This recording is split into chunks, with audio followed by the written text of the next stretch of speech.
Welcome back to Down the Stretch, everyone. Mike Veach to my left, I'm Mark Asano. In the Sunland Derby, Mind That Bird, fourth, beaten 3 1/4, which I guess served as an ideal final prep. All right, coming up a bit later on, Dale Romans and David Fox. But to introduce our first guest of the morning, here's Michael. And from the Sunland Derby to the Kentucky Derby, Mark, it is an honor to have with us this morning the trainer of the Kentucky Derby winner, Chip Woolley. And Chip, if you are there, welcome to Down the Stretch in upstate New York with Michael Veach here and Mark Cusano.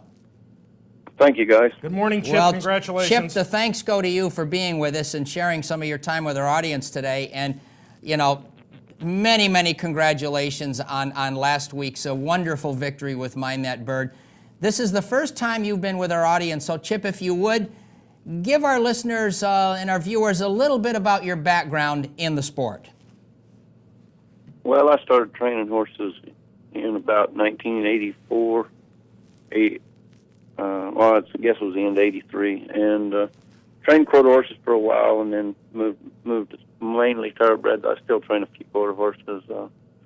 Raced all over the Southwest, but mainly the tracks in New Mexico, and just kind of made my way through the sport. Well, Chip, Mind That Bird raced north of the border last year in Canada too, where he was champion. Tell our audience how he made his way to your barn.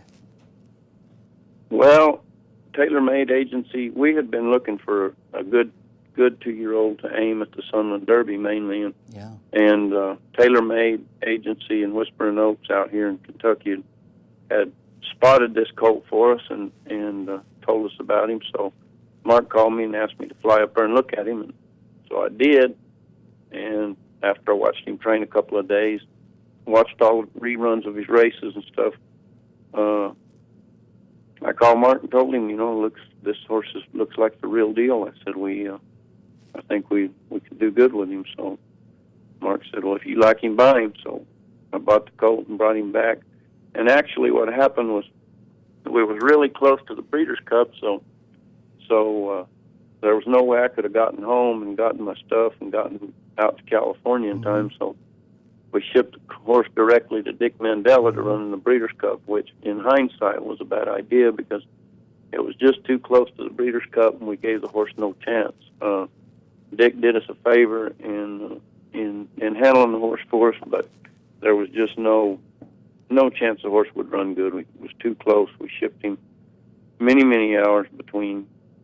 Had to come haul to Keeneland and then put him on an airplane and got out there, and it was so hot out there in California that day. It was just gave him no chance, so the horse run as good as he could that day, but he just didn't stand a chance. And then we turned him out for 6 weeks and brought him to Sunland, and I got him ready for the last 2 races before he came here. Well, I want to ask you, Chip, when you got to know him and you got to training him home in New Mexico, and as you've said, your goals were the 2 races there in New Mexico at Sunland.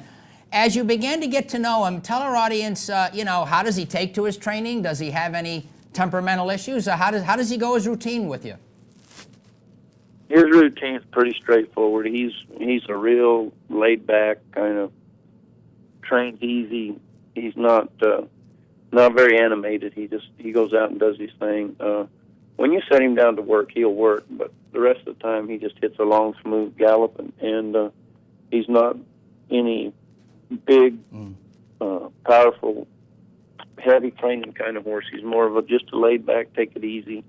And matter of fact, I was really concerned about him being fit enough the first time I run him off of that long a layoff because he just has a tendency to take it so easy in training, but seemed like he was fit enough that day, really. You mentioned the races at Sunland, and we saw one before we got to you, the Sunland Derby. With your goals as they were at the time, the 2 races there, were you disappointed, or were there valid excuses in your mind for those 2 races, the 2 preps? No, there was plenty of excuses. The main one, just early move, too early. I mean, all along, I thought this horse needed to be well back, and we just had trouble getting that between me and Case, and we never did get on the same page. And the horse, if you watched the replay there, you saw the horse makes a huge move from the 5/8 pole and makes up a lot of ground, and then just comes up empty and stretch, you know. But he did make the lead, and then he dug in and tried, but he just was out of horse. Well, you already answered one of my next questions about actually his position in the race. Well, Chip, we're going to take a look at the one and only last Saturday right now, the Derby. You were very candid with the press about your thoughts and expectations going into the Derby. And we're going to see a piece of it here for a moment. And for audience, you're going to be in that familiar place, rolling along the rail, and then we're going to see the overhead shot. But, Chip, my question is, as you watch the start of the Derby and how unsettled he was in that first quarter mile, please share with us your thoughts at that time.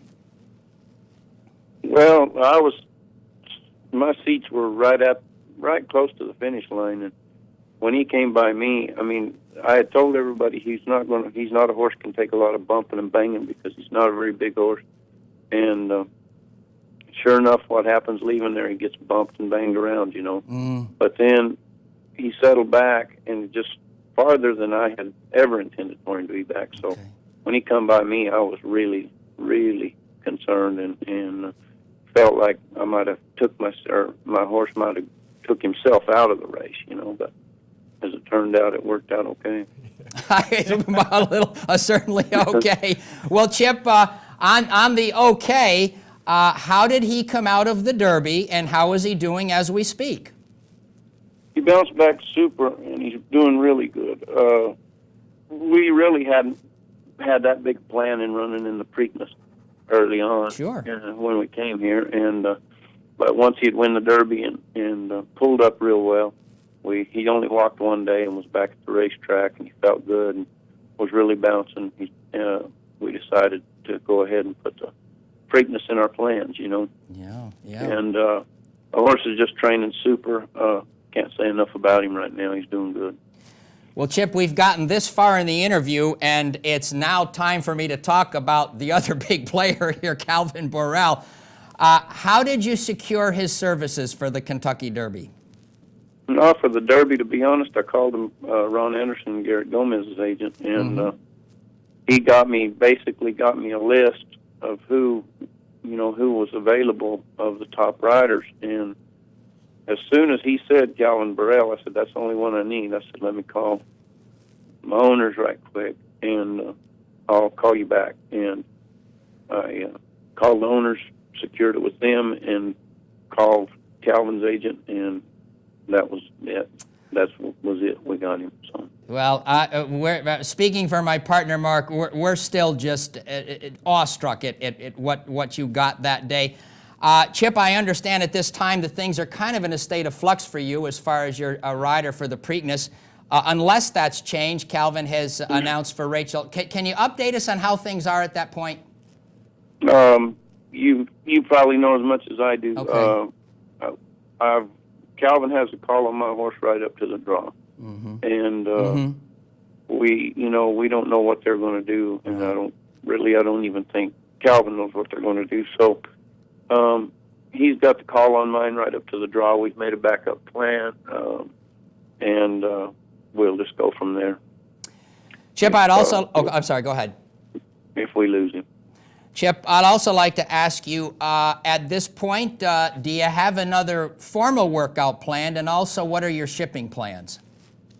I have no formal work. We're going to let him just stretch out a little bit, but no formal work. And then our shipping plans are to leave Tuesday morning. We'll train here Tuesday morning at Churchill and then ship up. Chip, one final question. We just all enjoyed watching you on the trip down there to the Winner's Circle. It's a hokey question, but I'm going to ask it. You know, you've won America's most popular race. Share with our audience how this has all unfolded for you this week, and your look back at it and what it's meant to you. Oh, it's meant the world to me, but really, at the first, I was kind of in shock, you know, and it was kind of hard to deal with at first, you know. But as time's gone on now, I've really started to enjoy it the last 2-3 days. It's kind of sunk in, and you start to enjoy it and start to have fun with it, and it's just an amazing feeling. It's a truly humbling experience to win the Derby. You'd think it'd make you feel big, and it makes you feel really small. But it was just a lot of fun, and it just turns your life into a whirlwind for a while, you know. And so it's hard to get past that and finally have a chance to relax and realize and let it sink in that you won the Derby. Well, Chip, I'll tell you, we couldn't be happier for you and happier for the horse. And most important, from here and down the stretch in New York, Mark Cassano and I are very happy that you spent time with us and our audience. And we can only say good luck with Mind That Bird a week from today, Chip. Thank you. I appreciate it. Well, we're very welcome here. Ladies and gentlemen, Chip Woolley, the trainer of the Kentucky Derby winner 2009. Mind that bird. Amazing. Congratulations. Wonderful. You know, it can happen. We saw it a few years back where, you know, a group of guys got together and That's right.